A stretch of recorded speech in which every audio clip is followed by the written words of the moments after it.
Bom dia, mais uma vez eu estou aqui junto com vocês. Agora são 10h30 e nós gostaríamos de compartilhar com vocês uma porção da Palavra de Deus, aquilo que Deus tem colocado em nossos corações. Para aqueles que me conhecem, eu sou Robson Brizola de Almeida, fui membro da Igreja Presbiteriana Independente do Brasil, hoje não sou mais membro, mas ainda creio ser cristão. Eu sei que muitos não concordarão com a minha atitude de não congregar, e eu não estou dizendo que vocês estão errados, eu realmente estou falho nessa parte. Mas, ainda que não congregue, ainda que não seja membro de uma igreja, creio que se Deus permitiu a uma mula falar, por que não nós, seres humanos? E antes de eu compartilhar convosco a palavra de Deus esta manhã, eu gostaria de declarar qual que é a linha de raciocínio, qual que é a minha forma de crer a palavra. Como presbiteriano de formação, venho da escola calvinista. E não que eu seja um adepto no sentido de só Calvino tinha razão, mas eu acredito na reforma protestante, em que ele foi um dos líderes. E por que eu acredito nisso?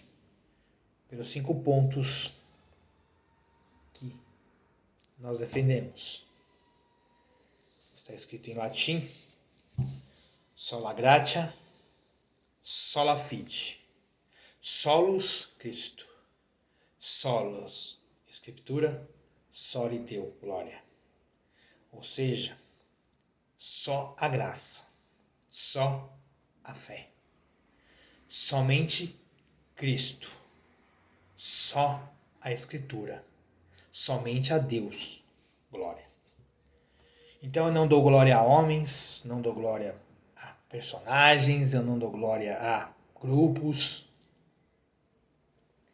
Por mais que admire alguns seres humanos, alguns pregadores, mas é para Deus toda a glória e para Cristo, porque Ele é o nosso Salvador. Somente a graça de Deus, somente a fé em Cristo, somente a Escritura inspirada por Deus.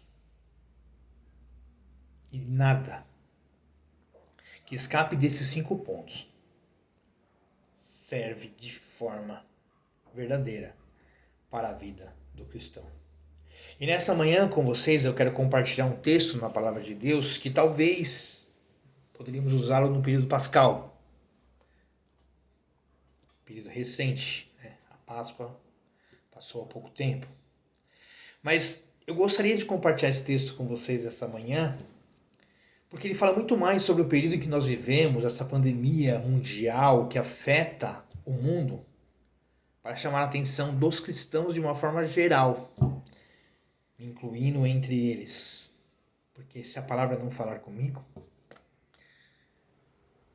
como que eu poderia compartilhá-la com vocês? E o texto que eu escolho para a meditação dessa manhã se encontra lá no livro do profeta Isaías.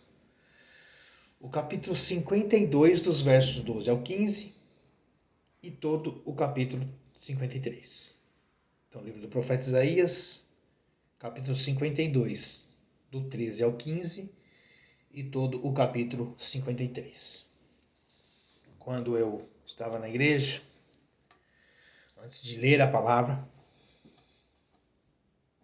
antes de meditar na palavra, eu orava. Peço desculpas pela emoção, porque isso me traz uma sensação de déjà vu, de tempos que eu não sei se volta mais. Senhor Deus e Pai,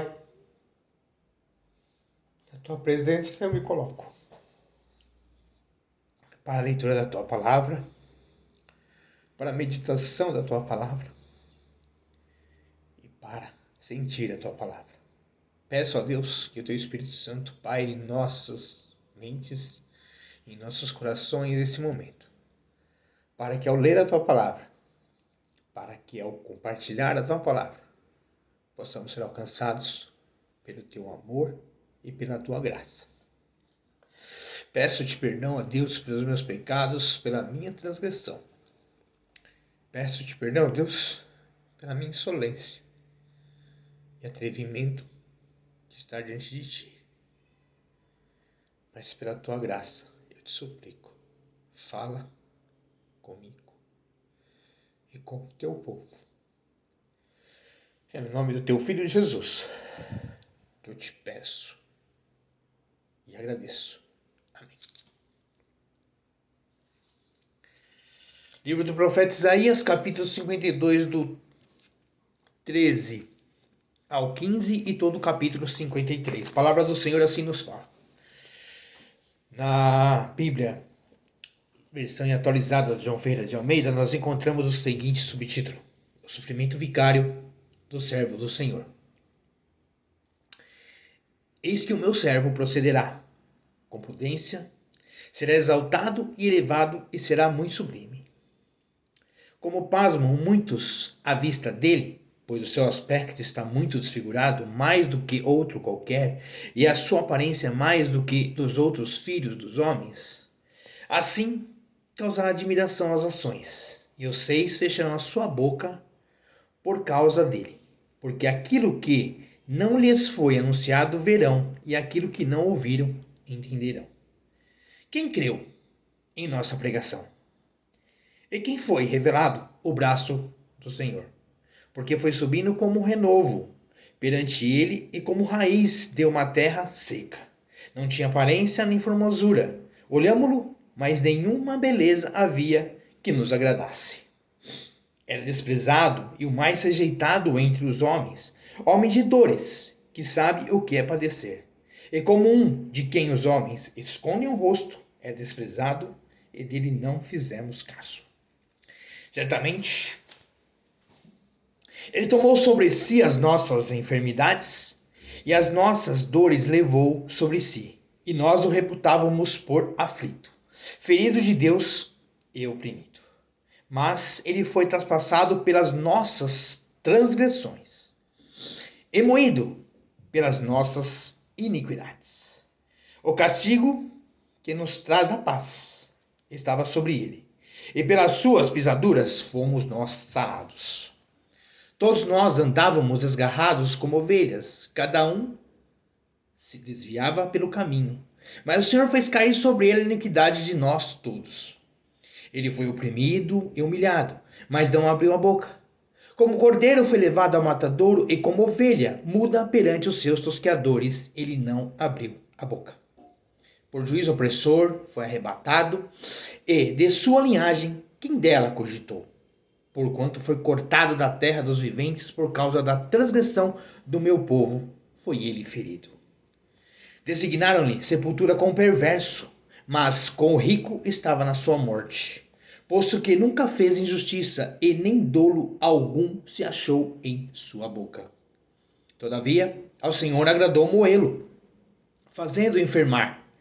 Quando der dele a sua alma, como oferta pelo pecado, verá a sua posteridade e prolongará os seus dias. E a vontade do Senhor prosperará nas suas mãos. Ele verá o fruto do penoso trabalho de sua alma e ficará satisfeito. O meu servo, o justo, com o seu conhecimento justificará muitos, porque a iniquidade deles levará sobre si. Por isso, eu lhe darei muitos como a sua parte, e com os poderosos repartirá ele o despojo, porquanto derramou a sua alma na morte. Foi contado com os transgressores, contudo, levou sobre si o pecado de muitos, e pelos transgressores intercedeu. Palavras do Senhor. Sabe, amados, por que nesta manhã eu escolhi esse texto para compartilhar convosco?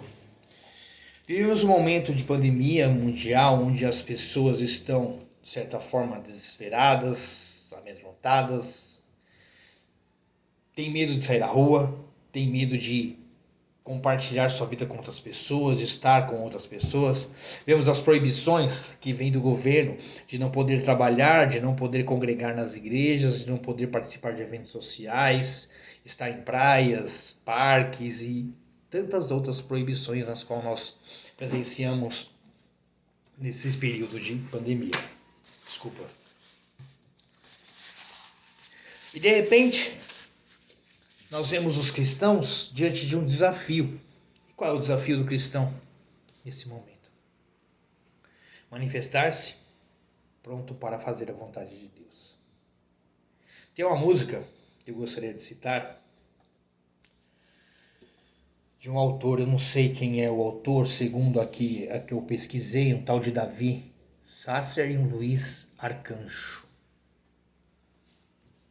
O texto diz assim: restitui, eu quero de volta ao que é meu.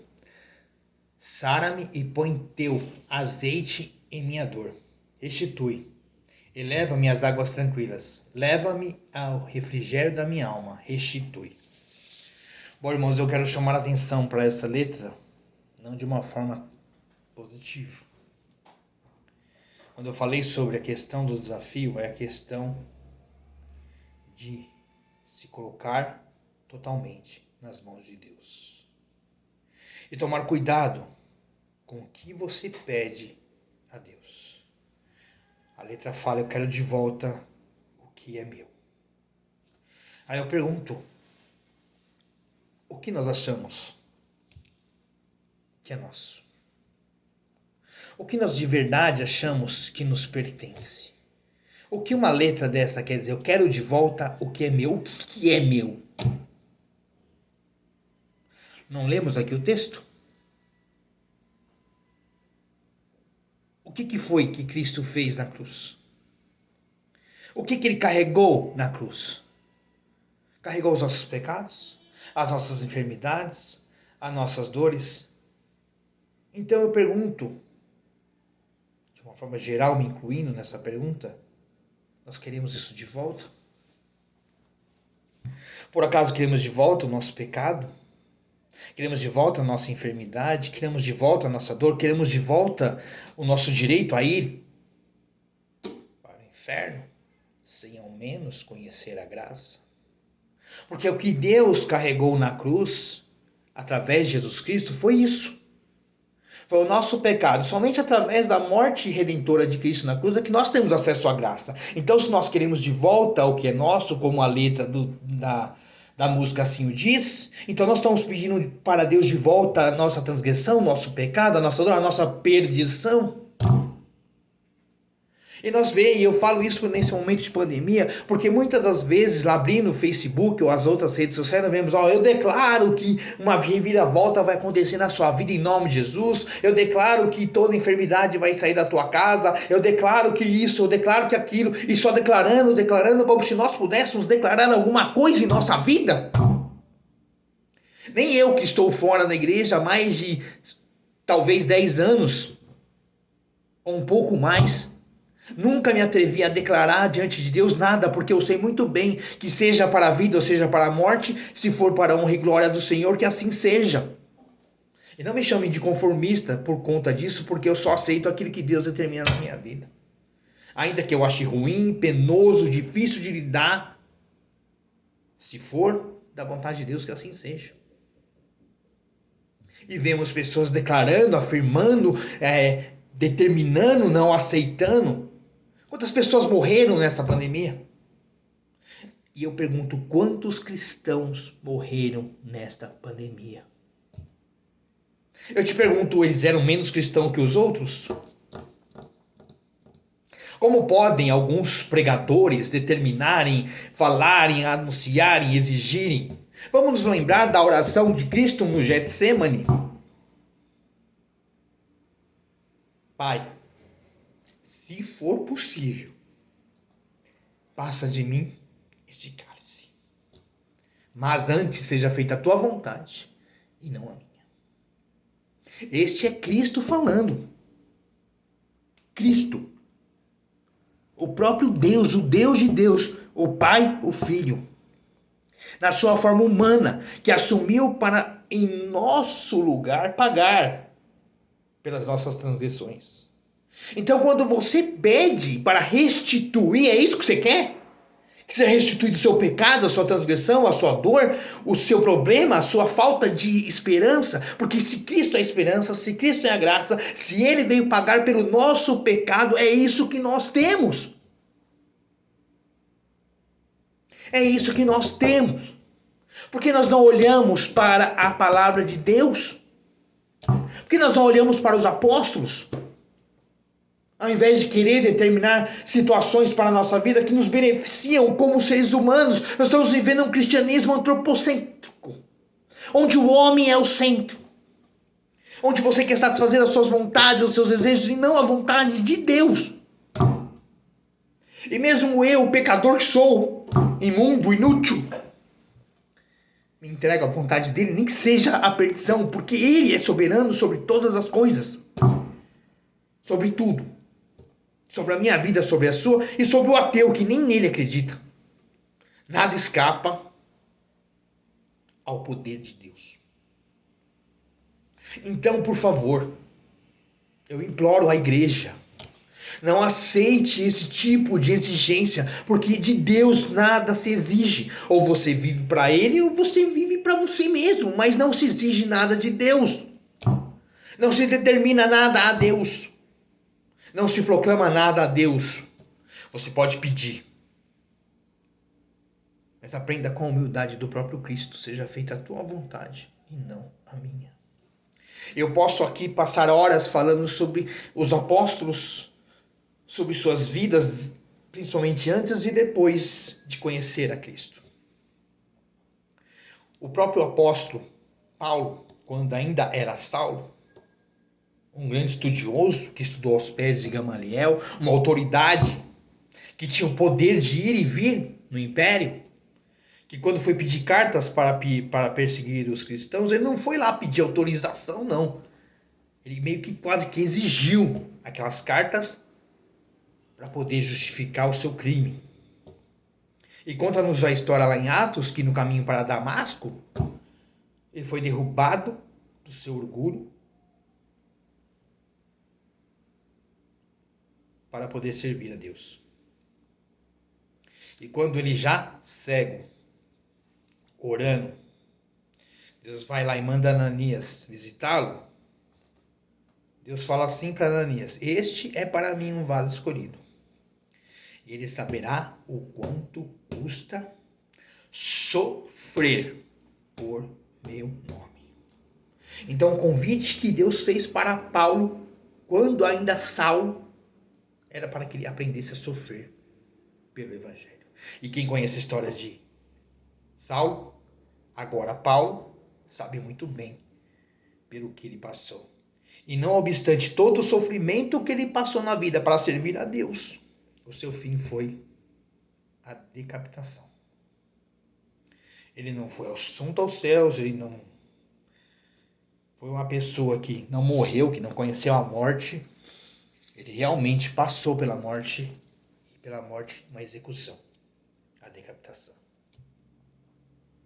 Pedro, outro apóstolo, um humilde pescador e letrado, de repente se torna um grande pregador do Evangelho. Também morre, e morre crucificado de cabeça para baixo, porque ele dizia, segundo historiadores, que não era digno de morrer como Cristo. Por isso, a sua crucificação de cabeça para baixo. E tantos outros, que nós não temos tempo para citá-los, que nos mostram um evangelho totalmente diferente desse que nós contemplamos nos dias de hoje. O evangelho da determinação, o evangelho da exigência, o quero de volta o que é meu. Cuidado com o que você pede de volta. Porque de repente você pode ter de volta aquilo pelo que Cristo morreu. Cristo morreu para nos oferecer somente uma coisa: salvação. Eu não estou dizendo que ele não tem o poder de curar de uma enfermidade. Não estou dizendo que ele não tem o poder de fazer com que você seja bem sucedido na sua vida, seja ela financeira, amorosa ou qualquer outro campo que você almeje. Mas não foi por isso que ele morreu. morreu para que nós pudéssemos ter vida. E vida esta em abundância. Quando ele lá na cruz, pendurado ali, ele não morreu pelo próprio pecado, porque Cristo não pecou. Ele morreu pelo meu pecado. Ele morreu pelo seu pecado. Ele morreu pelo pecado de Adão, o primeiro homem. Ele morreu pelo pecado do último que nascerá antes da sua vinda. E ele voltará. Disso eu tenho certeza absoluta. Ele voltará. E se eu pudesse me atrever a algo nessa minha vida humilde e miserável, é que nós não temos 100 anos para contar da sua volta. Por isso, nesse momento de pandemia em que nós vivemos, em que muitos são testados na sua fé, testados na sua resistência física e humana, cuidado com aquilo que você pede de volta para Deus. Cuidado com o que você pede para que Deus restitua na tua vida. Porque Ele pode restituir na tua vida aquilo pelo que Ele morreu por você. Eu peço para que você continue orando, sim, pela vida das pessoas que estão lá, internadas nos hospitais. Por todas as vidas. Até pela vida daqueles que zombam do cristianismo. Porque a nós não compete julgá-los. O próprio Cristo na cruz, antes da sua morte, dizia: Pai, perdoa-lhes porque eles não sabem o que fazem. Se Cristo assim o fez, quem somos nós para dizer o contrário? Portanto, ore por todos que estão internados. Ore por todos que estão enfermos. Ore por todas as famílias enlutadas. Seja essa família cristã ou não cristã. Porque é um momento que nós devemos nos voltar para Deus. Pois somente Ele pode todas as coisas em nossas vidas. E eu não estou aqui determinando e muito menos dizendo que Deus vai curar ou que Ele vai salvar. Eu não sei qual é o propósito que Deus tem para o mundo nesse momento de pandemia. Também não acredito que essa pandemia vai melhorar a humanidade. A humanidade ela é perversa. Sempre foi. Desde Adão a humanidade é perversa.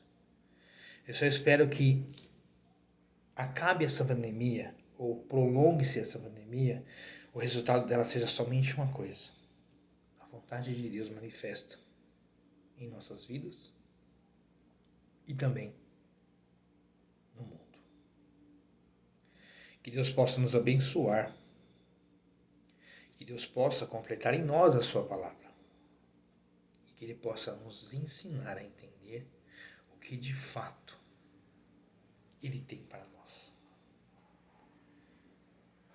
Nem sempre é o que queremos, mas tenhamos a certeza, amados, que seja o que for, até mesmo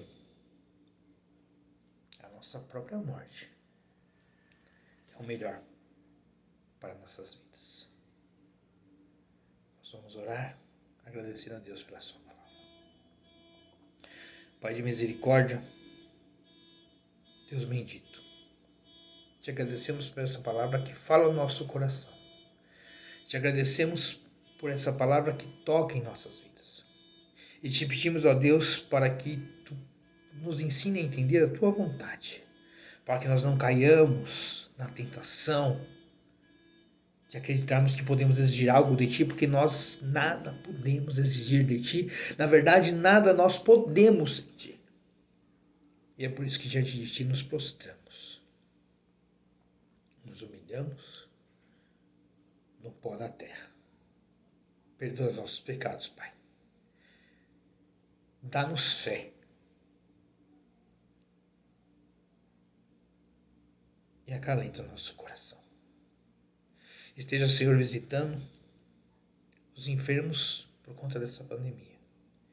Esteja, Senhor, visitando as famílias enlutadas.